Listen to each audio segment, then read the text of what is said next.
भैया बहिल बसा के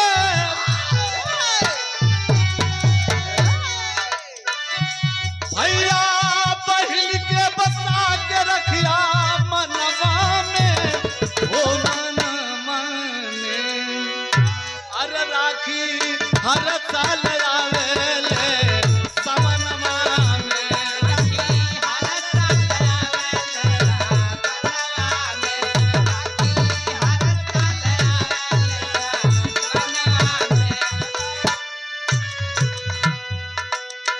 यह गीत का लाइन बान लेकिन लोकगीत के अंदर आप लोग सुनेंगे बात वही समय की बात जौने समय में राजा दशरथ अयोध्या में बहुभोज के ठनलन कहना बा बहु भोज हो न भूख के अरे बहु भोज हो न भूख के हमनवा पे बहु भोज हो न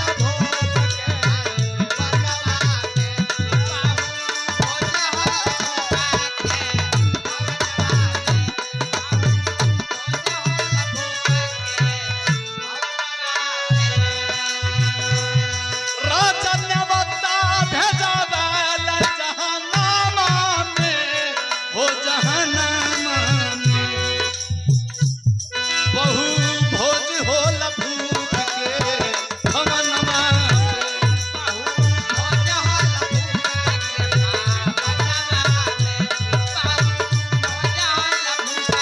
बहु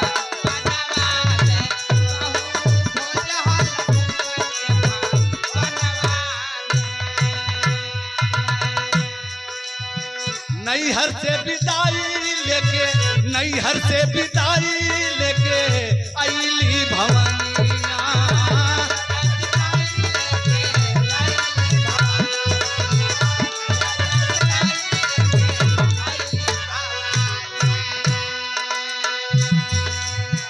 कवि जी प्रमाणित कैलन कि बेटी का विदाई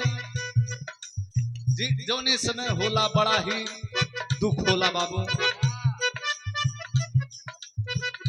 कबीर जी लिखते हैं कि जिस दिन बेटी की विदाई रहती है रात्रि के समय में दो व्यक्ति नहीं सोते हैं। कौन? एक बेटी और एक पिता। पिता सोचता है मेरी बेटी कल चली जाएगी और बेटी भी सोचती है कल मेरा विदाई हो जाएगा।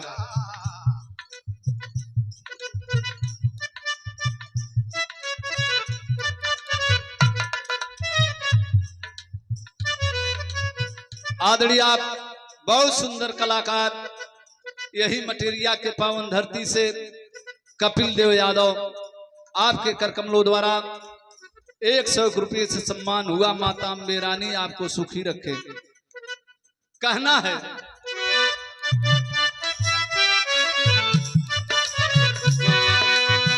नैहर से विदाई लेके अइली भवनिया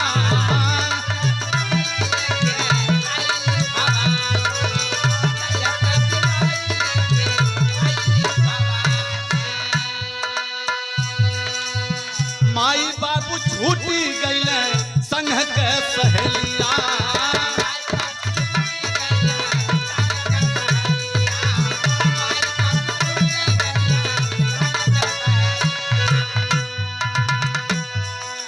लेकिन अयोध्या में बहुभोज होत बा केवनी रूप में भइले। राजा खुशियां मनावा अपने मनवा में हो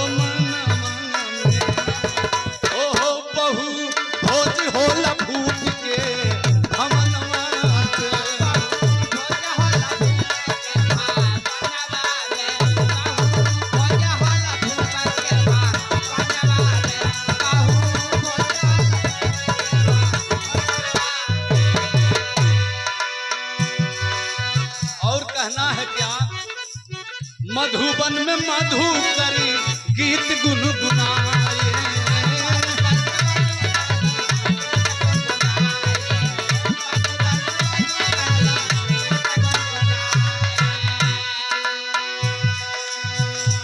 फूले फूलों के कलियों पे भंवरा मुस्कुराए।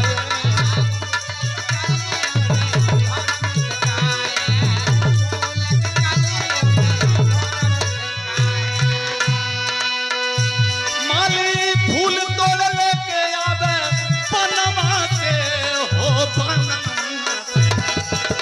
हो बाबू भोज होला भूत के हमनवा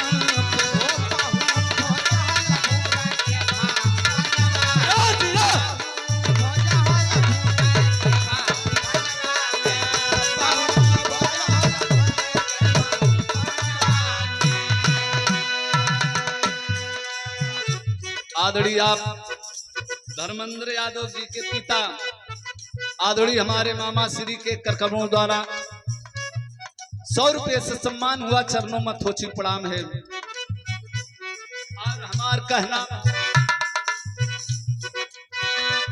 राजा दशरथ दुनिया में न्योता भेजौलन काहे को उनका रिश्तेदारी दूरी दूरी तक रहल और रिश्तेदारी में न्योता पा करके के आइल बा कहना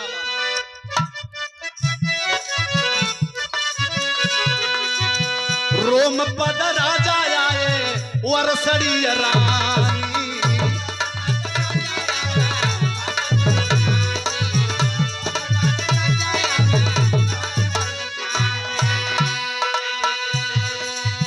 संगमा में संता महर्षि श्रृंगी ज्ञानी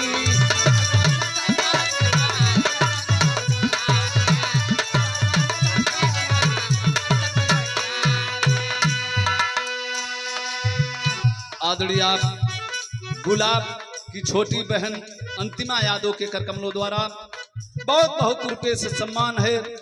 वो बेटी के शुभ आशीर्वाद बा और कहना बा रोमपद राजा उनकर मेहरारू अरसड़ी रहलिन संता और श्रृंगी ऋषि। रोमपद राजा राजा दशरथ का साढ़ू रहलन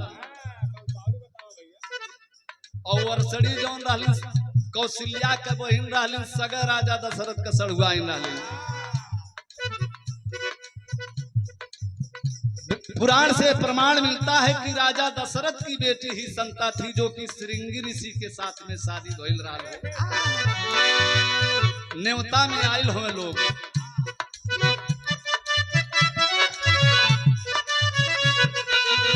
संगमा में संता महर्षि श्रृंगी ज्ञानी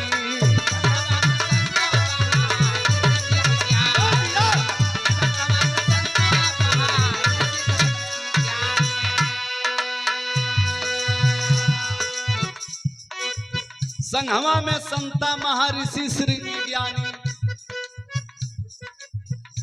श्रृंगी ऋषि के जब देखलन राजा दशरथ सब प्राणी लोग बड़ा खुश भइलन हो।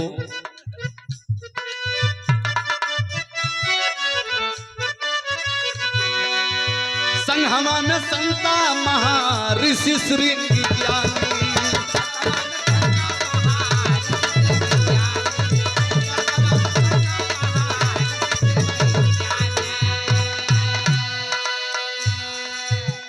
सिर झुकाए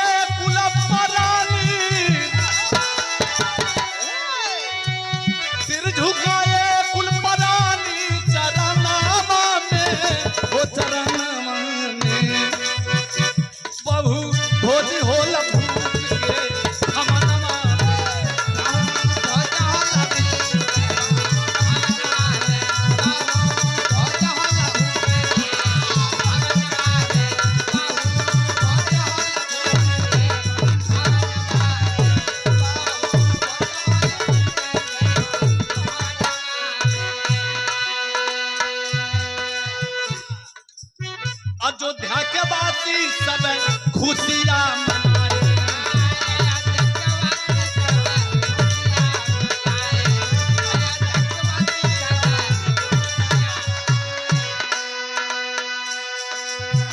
जैसे के आज के खुशी के पहरबा भाई बंधु हितनाथ दोस्त लोग आज बहुभोज में सम्मिलित भइलन।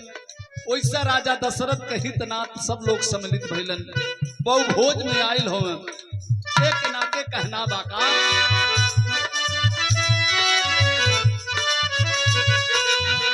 अयोध्या के वासी सब खुशियां मनाए।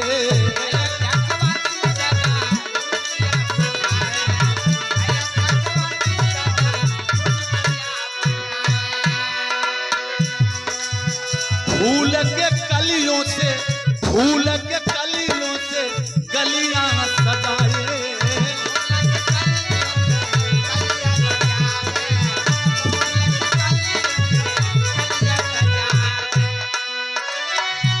हर्षित होल राजा दशरथी,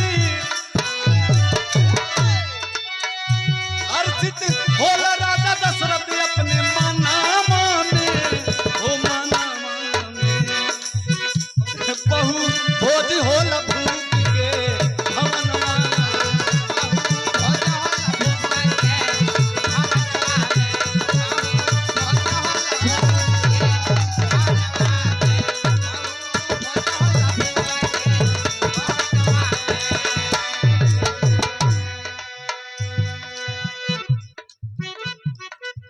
सुहाग वाली सेज राम सीता के बनल बा।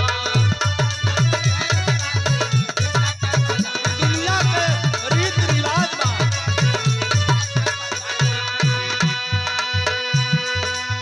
सुहाग वाली सेज राम सीता के बनल बा।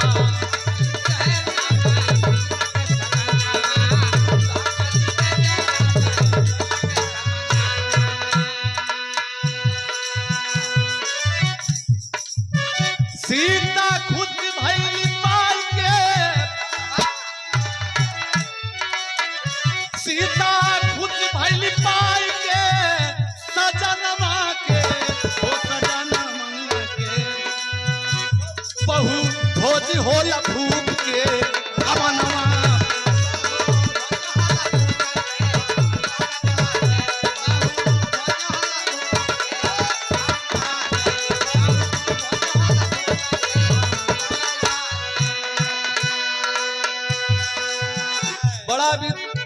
बड़ा विधि के साथ में बहुभोज भइल बा। आखिर में बहुभोज का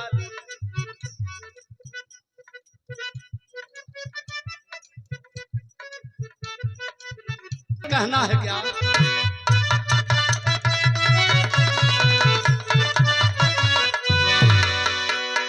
अरे समापन करौला कामी रमन बिहारी।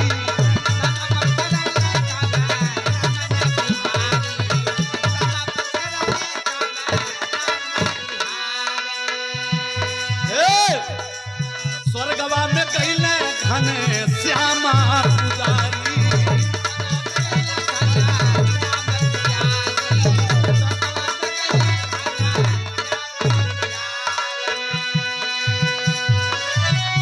फूल बरसावले अरे गगनवा से, ओ गगनवा से। अरे जंगनाथ यादव गावे लगनवा के हो, अरे गनवा के। अरे बहु भोज